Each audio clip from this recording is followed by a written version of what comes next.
అమృత. నేను 5వ తరగతి చదువుతున్నాను.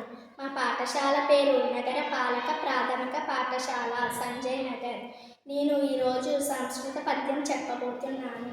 కేయూరానిన భూషయంతి పురుషం హారాన చంద్రోజ్వల స్నానం న విలేపనం న కుసుమం నాళాంకృతామూర్ధజా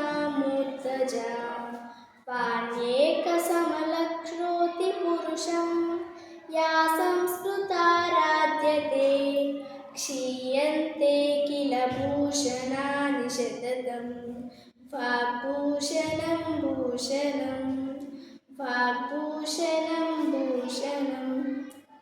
భావం: మనిషికి అందాన్నిచ్చేవి కడియాలు, మురుగులు, దగదగలాడే నగలు కాదు. సువాసనలూరే లేపనాలతో స్నానం, పూలు అలంకరించిన జడలు ఇవేవి అందాన్నివ్వవు. వ్యక్తికి అందాన్నిచ్చేది ఆ వ్యక్తి యొక్క సంస్కారవంతమైన మాట తీరే. ఏనాటికి నిలిచేది వాగ్భూషణమే.